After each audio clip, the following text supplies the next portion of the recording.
إن الحمد لله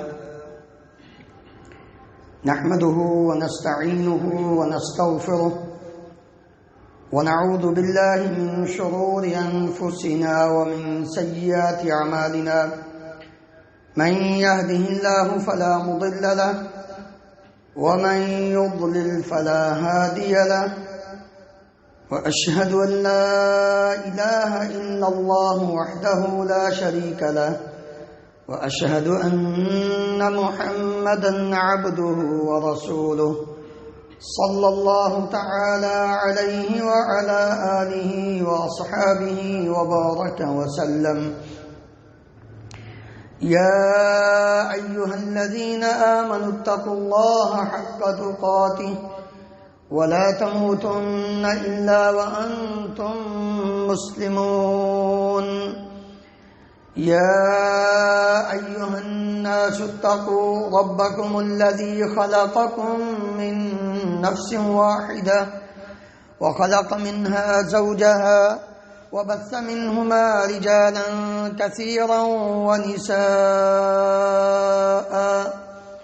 واتقوا الله الذي تساءلون به والأرحام إن الله كان عليكم رقيبا. يا أيها الذين آمنوا اتقوا الله وقولوا قولا سديدا يصلح لكم أعمالكم ويغفر لكم ذنوبكم ومن يطع الله ورسوله فقد فاز فوزا عظيما. أما بعد فإن خير الحديث كتاب الله وخير الهدي هدي محمد صلى الله عليه وسلم وشر الأمور محدثاتها وكل محدثة بدعة وكل بدعة ضلالة وكل ضلالة في النار. رب اشرح لي صدري ويسر لي أمري واحلل عقدة من لساني يفقه قولي. اللهم انفعنا بما علمتنا وعلمنا ما ينفعنا وزدنا علما. سبحانك لا علم لنا إلا ما علمتنا إنك أنت العليم الحكيم. رب أوزعني أن أشكر نعمتك التي أنعمت علي وعلى والدي وأن أعمل صالحا ترضاه وأصلح لي في ذريتي إني تبت إليك وإني من المسلمين.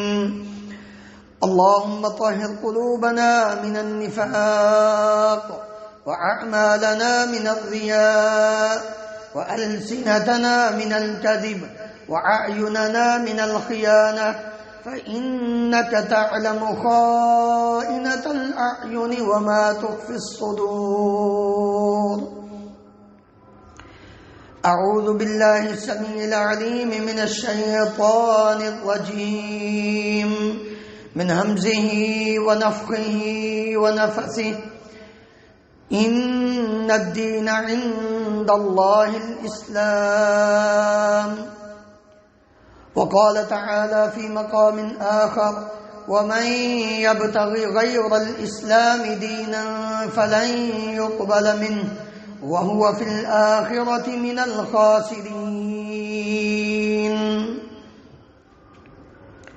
ہر قسم کی حمد و ثنا اللہ رب العالمین کی ذات گرامی کے لیے انگنت لا تعداد بے شمار درود و سلام اس ہستی مقدس پر جن کا نام نامی اسم گرامی محمد رسول اللہ صلی اللہ علیہ وآلہ وسلم ہے.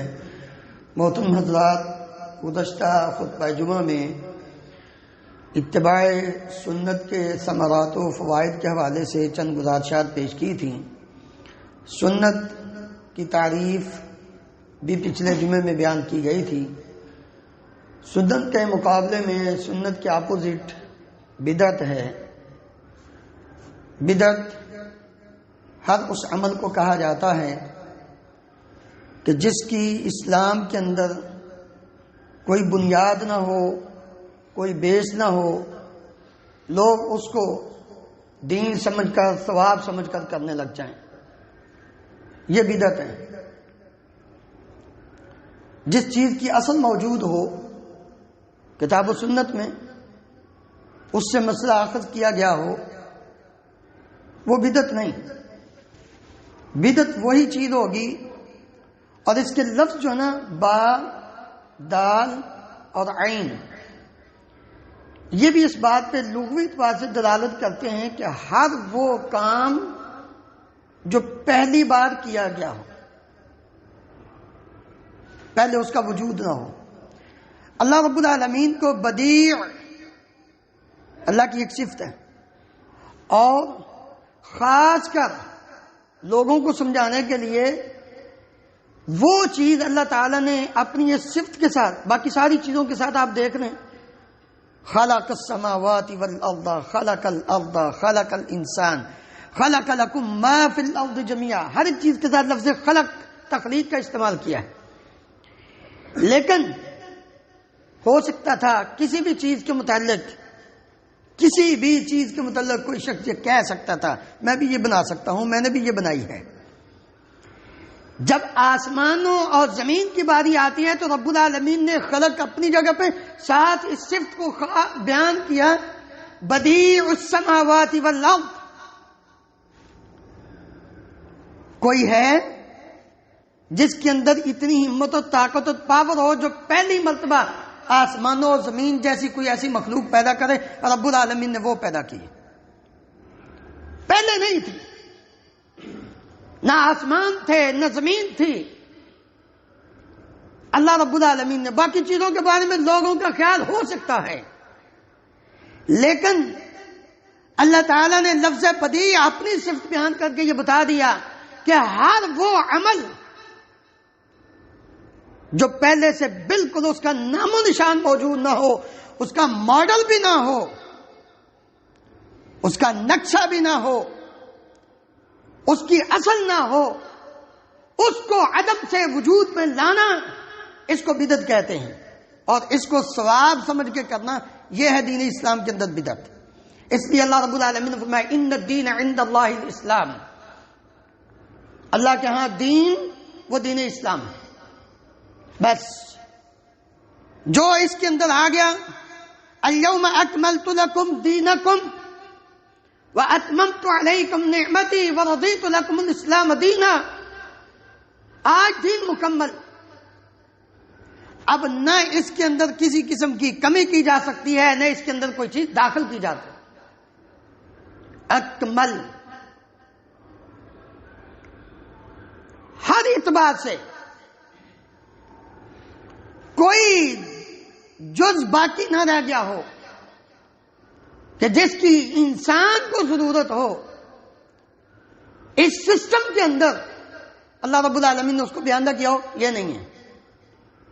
آدم علیہ السلام سے لے کر عیسیٰ علیہ السلام تک انسانیت کی نفسیات کے مطابق تبدیلی ہر چیز ہوتی رہی ہے۔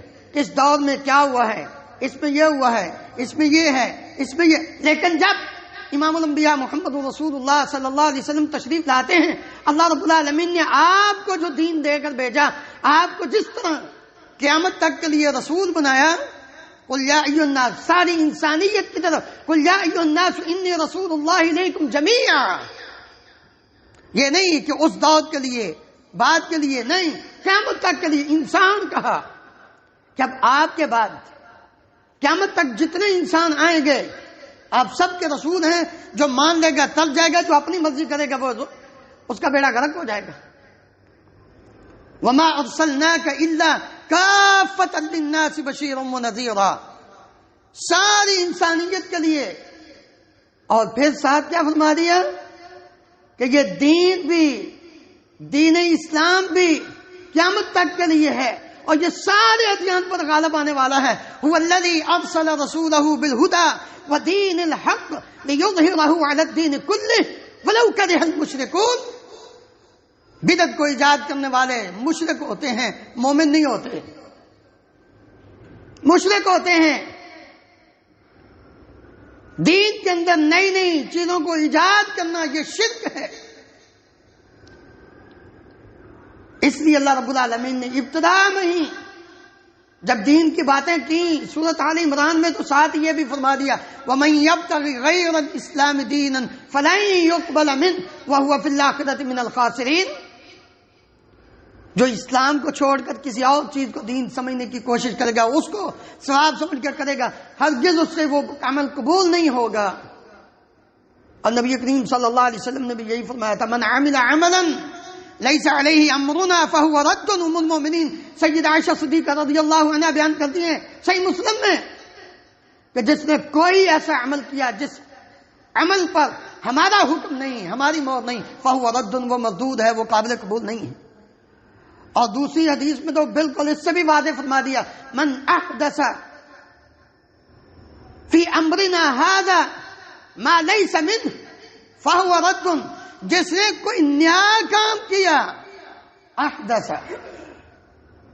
ہمارے اس دین کے اندر، فہو رد، وہ مردود ہے۔ اور اس لیے نبی کریم صلی اللہ علیہ وسلم بڑے ہی غصے سے اپنے ہر خطبہ جمعہ میں اپنی امت کو یہ بات سمجھاتے اور ڈراتے تھے، فَإِنَّ خَيْرَ الْحَدِيثِ كِتَابُ اللَّهِ وَخَيْرَ الْهَدْيِ هَدْيُ مُحَمَّدٍ صلی اللہ علیہ وسلم۔ لوگوں، سب سے بہترین بات اللہ کی کتاب ہے، اور سب سے بہترین راستہ سنت و امام الانبیاء محمد رسول اللہ صلی اللہ علیہ وسلم کا راستہ ہے۔ وَشَرُّ الْأُمُورِ مُحْدَثَاتُهَا، سب سے بدترین کام، سب سے برا کام، محدثاتها، اس دین کے اندر نیا کام ایجاد کرنا ہے۔ فَإِنَّ كُلَّ مُحْدَثَةٍ بِدْعَةٍ، اور ہر نیا کام جس کی اصل دین کے اندر موجود نہیں، وہ دین کے اندر پیدا کر کے اس کو ثواب سمجھ کے کرنا، یہ بدعت ہے۔ وَكُلَّ بِدْعَةٍ ضَلَالَةٍ، اور ہر بدعت گمراہی ہے۔ اور سنن نسائی کی ایک روایت میں جس کی سند جید ہے، نبی کریم صلی اللہ علیہ وسلم یہ بھی فرماتے ہیں وَكُلَّ ضَلَالَةٍ فِي النَّارِ، ہر گمراہی انسان کو جہنم تک پہنچانے والی۔ اس لیے اس سے بچنا چاہیے، کیونکہ اس کے نتائج بڑے خطرناک ہیں۔ جب انسان کسی بدعت کے اندر پڑ جاتا ہے تو پھر اس کا خمیازہ بڑا برا بھگتنا پڑتا ہے۔ کئی نتیجے جو انسان کی دنیا اور آخرت کی بربادی کا سبب بنتے ہیں۔ سب سے پہلی چیز، بدعت ایجاد کرنے والا انسان تقدیر کا انکار کر دیتا۔ آپ نے کبھی کسی سے بات کر کے دیکھی ہو اس موضوع پہ، بدعت کے حوالے، یہ ربیع الاول کا مہینہ چل رہا ہے نا، آپ اس کے حوالے سے لے لیجئے، محرم کی لے لیں، ربیع الاول کی لے لیں، رجب کی لے لیں، اور کئی موقعوں پر ہم نے اپنے مختلف طریقے گڑے ہوئے ہیں، بات کر کے دیکھ لیجئے۔ سب سے پہلی بات وہ کیا ہوتی ہے؟ حرج کیا ہے؟ حرج کیا ہے؟ اس کا مطلب ہے یہ اپنی آخرت کو بھول چکا ہے، اس کو اس بات کا علم ہی نہیں، یقین ہی نہیں کہ رب العالمین نے میری تقدیر ایک ایک چیز نوٹ ہو رہی ہے۔ اللہ کے بندے، تجھے اس بات کا علم نہیں کہ الیوم اکملت لکم دینکم واتممت علیکم نعمتی، یہ دین تو مکمل ہو چکا ہے، تم کے تو حرج کیا ہے؟ حرج یہی ہے کہ جس کام کو اللہ رب العالمین نے نازل نہیں فرمایا، جس کام کو اللہ کے نبی صلی اللہ علیہ وسلم نے دین سمجھ کے نہیں کیا، جس کام کو صحابہ کرام نے، تابعین نے، تبع تابعین نے، ائمہ حدیث نے، ائمہ اربعہ نے، محدثین نے نہیں کیا، وہی کام تو بدعت ہیں۔ یہی تو اس کا حرج ہے کہ کل قیامت کے دن۔ اور دوسرا سوال جواب پتہ کیا ہوتا ہے؟ اور دیکھی جائے گی، سنتے ہیں آپ بھی، دیکھی جائے گی۔ یہ سیدھا یہ لفظ بولنا تقدیر کا انکار ہے۔ اگلی زندگی کو دیکھا جائے گا، یعنی آخرت کے حوالے سے انسان کا ایمان اٹھ جاتا ہے۔ اس کو پتہ ہی نہیں کہ کیا ہوگا، یہ اس بات کو سمجھتے نہیں، سیدھا انکار کرتا ہے۔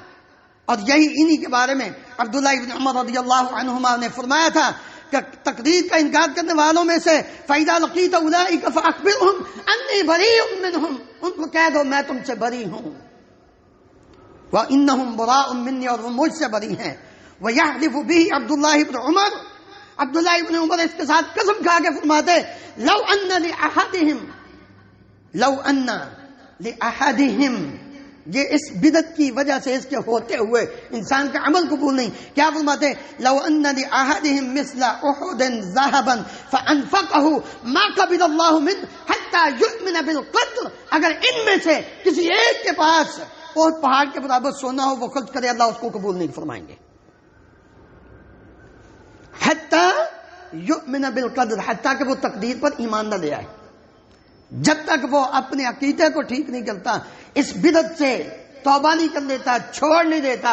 اور نبی کریم صلی اللہ علیہ وسلم نے بھی خوارج کے بارے میں، ان کا بھی یہ عقیدہ تھا، ان کے بارے میں فرمایا تھا یمرقون من الدین کما یمرق السهم من الرمیہ، وہ دین سے اس طرح نکل جاتے ہیں جس طرح تیر کمان سے نکل جاتا ہے پھر واپس نہیں آتا. اور یہ الفاظ آپ نے کب فرمائے؟ جبکہ ان کی عبادت کا اس انداز میں ذکر کیا. نبی صلی اللہ علیہ وسلم نے فرمایا تحقرون صلاتکم مع صلاتہم وصیامکم مع صیامہم، کہ تم اپنی نمازوں کو ان کی نمازوں کے مقابلے میں حقیر سمجھو گے.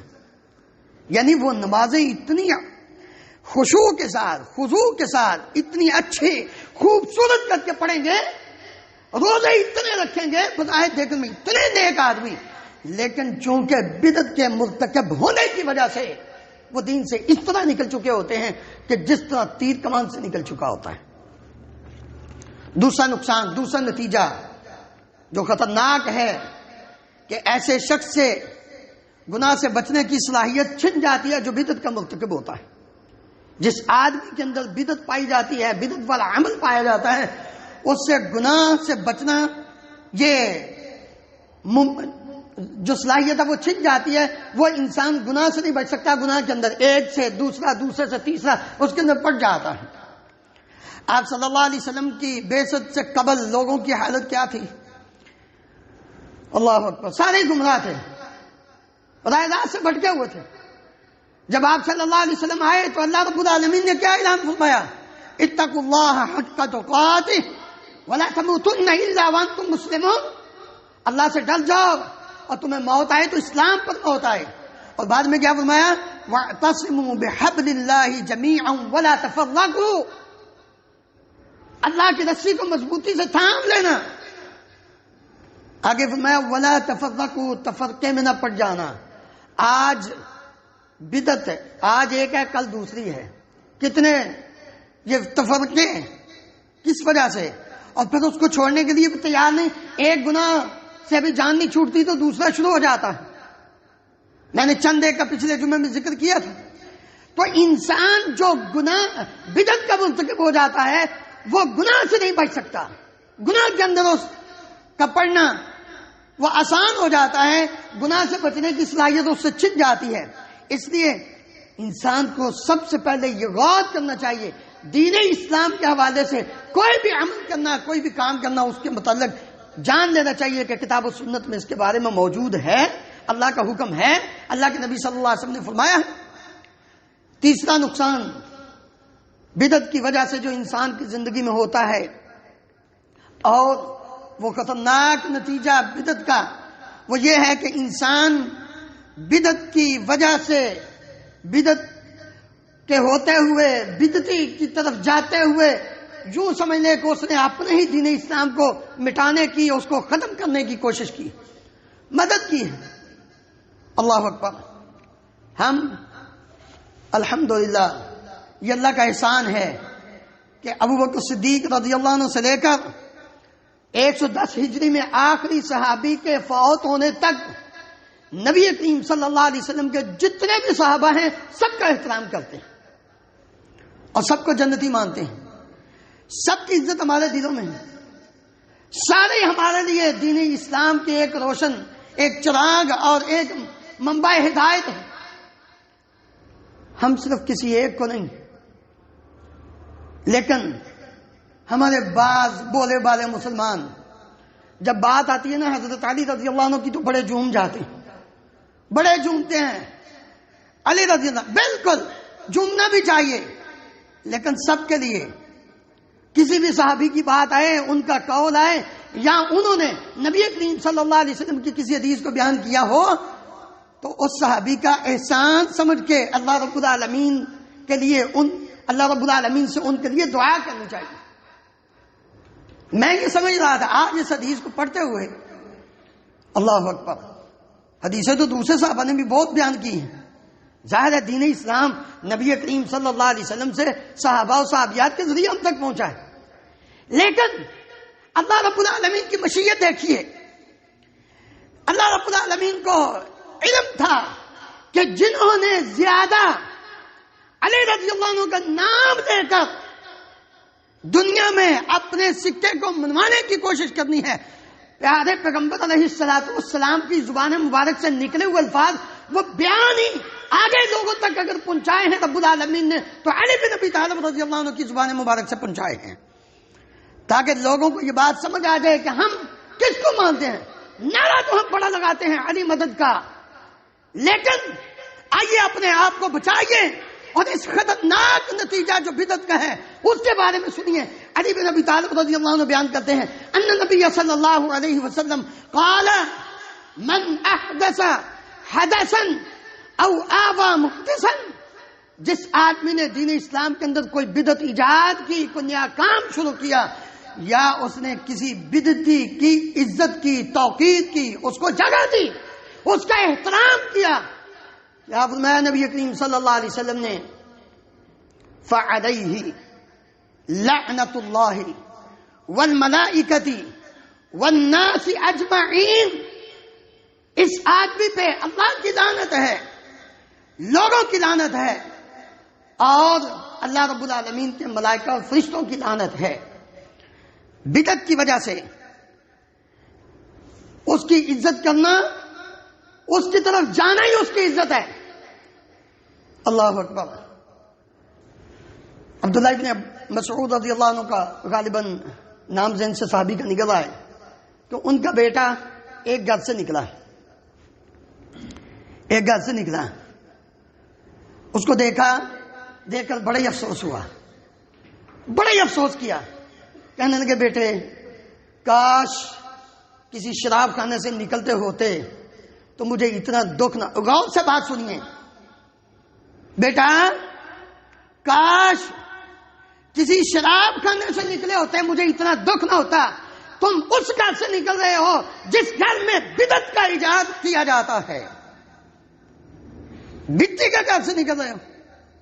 دین اسلام کی عمارت کو توڑنے کے مترادف ہے جو آدمی کسی بدعتی کی عزت کرتا ہے اور بدعتی کے پاس جاتا ہے، اس کو جگہ دیتا ہے، اور اس کی عزت کرنے کے دو اور نقصانات جو علماء نے بیان کیے وہ یہ ہیں کہ جاہل لوگ، عام لوگ اس کی عزت کو دیکھ کر سمجھتے ہیں کہ دنیا میں بڑا سب سے افضل انسان ہے۔ عام آدمی بدعتی آدمی کی جب عزت دے دے جو بدعت کا پرچار کر رہا ہوتا ہے، ممبر پر کھڑے ہو کے جلسوں میں، جلوسوں میں، ریلیوں میں، لوگ اس کو سمجھتے ہیں کہ بڑا افضل آدمی ہے، اور آپ نے اپنے زندگی میں، تاریخ میں واقعات دیکھے ہیں، سنیں، آپ بیان کرنے کی ضرورت نہیں ہے، لوگ اس کی عزت کرتے، سمجھتے ہیں کہ یہ بہت افضل ہے، حالانکہ بدعتی ہونے کی وجہ سے اللہ رب العالمین کی اس پہ لعنت ہے۔ اور دیکھتے ہی دیکھتے جب یہ بدعتی آدمی عزت پاتا ہے تو سنتیں موت کا شکار ہونا شروع ہو جاتی ہیں، بدعتیں زندگی میں پروان چڑھنا شروع ہو جاتی ہیں۔ تحیا البدع وتموت السنن، بدعتیں زندہ ہونی شروع ہو جاتی ہیں۔ یہ کس وجہ سے؟ جب کسی بدعتی کو عزت دی جاتی ہے، اس کو اٹھایا جاتا ہے، اس لیے بچنا چاہیے۔ چوتھا نقصان اور خطرناک نتیجہ یہ ہے کہ بدعتی پر اللہ رب العالمین کی لعنت ہوتی ہے، جیسے پچھلی حدیث علی بن ابی طالب رضی اللہ عنہ کی۔ ایک تو بدعتی کو عزت دینے سے اسلام کی عمارت وہ ختم ہوتی ہے، اور دوسرا چوتھا نقصان، نتیجہ کہ بدعتی آدمی پر لعنت ہوتی ہے، یا بدعتی کی عزت کرنے والے شخص پر بھی لعنت ہوتی ہے، اور جس پر لعنت ہو اس پر اللہ کی رحمت نہیں آ سکتی، اللہ کی رحمت نہیں آ سکتی۔ اس لیے میرے عزیز بھائیوں، ہمیں ان نتیجوں خطرناک بیماریوں سے اور نتیجوں سے بچنا چاہیے۔ پانچواں خطرناک نتیجہ اور نقصان وہ یہ ہے کہ بدعتی آدمی اللہ رب العالمین سے دور ہو جاتا ہے۔ ایوب سختیانی بیان کرتے ہیں کہ مزداد صاحب بدعت اجتہادا الا ازداد من اللہ بعدا، انسان جس قدر بدعت کے اندر آگے بڑھتا جاتا ہے اتنا ہی وہ اپنے رب سے دور ہوتا جاتا ہے۔ وہ یہ نہ سمجھے کہ وہ بڑا اللہ کا مقرب ہے، بظاہر اس کی شان و شوکت بڑھتی ہو، رب العالمین کے ہاں اس کا کوئی مقابلہ نہیں ہوتا۔ چھٹا نقصان یہ ہے کہ بدعتی آدمی کل قیامت کے دن نبی کریم صلی اللہ علیہ وسلم کی شفاعت سے محروم ہو جائے۔ آپ صلی اللہ علیہ وسلم اس کی شفاعت نہیں کریں گے بلکہ اس کو دور کر دیں گے، اپنے سے دھتکار دیں گے، دور لے جاؤ اس شخص کو کہ اس نے دین کے اندر نئے نئے کاموں کا ایجاد کر دیا تھا۔ ساتواں نقصان یہ ہے کہ بدعتی آدمی اپنے بدعت کے گناہ کے ساتھ ساتھ دوسرے لوگوں کا گناہ جو اس کو دیکھ کر اس کے کہنے پر اس بدعت پر عمل کرتے ہوں گے ان کا گناہ بھی اپنے کندھوں پہ اٹھا کے قیامت کے دن رب العالمین کے دربار میں پیش ہوگا۔ لِيَحْمِلُوا أَوْزَارَهُمْ كَامِلَةً يَوْمَ الْقِيَامَةِ وَمِنْ أَوْزَارِ الَّذِينَ يُضِلُّونَهُمْ بِغَيْرِ عِلْمٍ أَلَا سَاءَ مَا يَزِرُونَ۔ یہ لوگ اپنے بوجھ کے ساتھ، اپنے گناہ کے ساتھ دوسروں کا گناہ بھی اپنے اوپر اٹھائیں گے۔ کتنا ہی برا ہے یہ دوسروں کا وزن، اپنے گناہوں کا وزن اپنے اوپر اٹھا رہے ہیں۔ آٹھواں نقصان کہ ایسے شخص سے توبہ کی توفیق ختم ہو جاتی ہے۔ یہ توبہ کی توفیق سے بدعتی آدمی کو توبہ کی توفیق نہیں ہوتی جب تک وہ بدعت کو چھوڑ نہیں دیتا۔ یاد رکھیے عبداللہ ابن عباس رضی اللہ عنہما بیان کرتے ہیں کہ وہ آدمی جو بدعت کے اندر لت پت رہتا ہے، ہر وقت بدعت کے اندر ہی پڑا رہتا ہے، جب تک وہ بدعت کو چھوڑ نہیں دیتا اس وقت تک اس کو توبہ کی توفیق نہیں ہوتی، وہ بغیر توبہ کے ہی مر جاتا ہے۔ نواں نقصان کہ بدعتی آدمی کا خاتمہ اچھا نہیں ہوتا، برا خاتمہ ہوتا ہے۔ کیوں؟ اس لیے کہ بدعتی آدمی بدعت کو نیکی سمجھ کے کرتا ہے، حالانکہ وہ کیا ہوتی ہے؟ کل بدعۃ ضلالہ وکل ضلالۃ فی النار۔ اس آدمی کا خاتمہ اچھا نہیں ہوتا۔ اس لیے میرے عزیز بھائیوں ہمیں بچنا چاہیے دین اسلام کے حوالے سے بڑے محتاط۔ ہم دنیا کا کوئی بھی کام کرنا ہو، دنیا کی کوئی بھی چیز لینی ہو، ہم 10 دکانوں پہ پھرتے ہیں، 10 لوگوں سے مشورہ کرتے ہیں، لیکن جب دین کی بات ہے تو یہ اتنا چپ کر کے آرام سے کہہ دینا یہ مولوی صاحب نے فرمایا ہے۔ نہیں، ایسی بات نہیں۔ اللہ رب العالمین نے تجھے جب پیدا کرنے کی باری آئی 4 قسمیں کھائیں، اور جب تجھے ساری انسانیت سے اعلیٰ اور اشرف بنانے کی باری آئی تو 11 قسمیں کھائی ہیں۔ 11 قسمیں کھا کے فرمایا تھا فَأَلْهَمَهَا فُجُورَهَا وَتَقْوَاهَا۔ تجھے اللہ رب العالمین نے عقل دی ہے، کہاں بھٹک رہے ہو؟ سوچو، دین کے حوالے سے سمجھو۔ اب تو دین کو سمجھنا کوئی مشکل ہی نہیں ہے۔ اس لیے میرے عزیز بھائیوں دنیا کی ہر چیز محنت سے حاصل ہوتی ہے۔ ہم اگر دین کو نہیں حاصل کرنا، یعنی کسی چیز کو آسانی سے بھی حاصل نہیں کرنا چاہتے تو وہ دین ہے، دین فری میں بھی ملتا ہے، اس کی قدر نہیں ہے۔ اللہ رب العالمین ہم سب کو دین اسلام کو سمجھ کر اس پر عمل کر کے زندگی بسر کرنے کی توفیق عطا فرمائے۔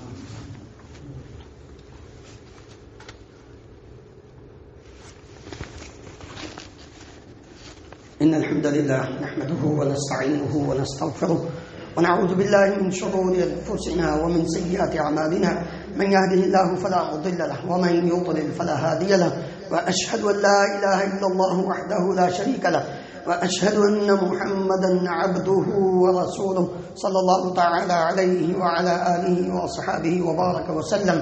محترم حضرات، دنیا کے انجام بدعتی کے حوالے سے بھی اور آخرت کے اعتبار سے بھی چند باتیں آپ کے سامنے پیش کی ہیں۔ آخرت کے حوالے سے جو بہت بڑا نقصان ہے اہل بدعت کے لیے، بدعت کو پروان چڑھانے والوں کے لیے، بدعتی کی عزت کرنے والوں کے لیے، اللہ رب العالمین نے فرمایا یوم تبیض وجوہ وتسود وجوہ۔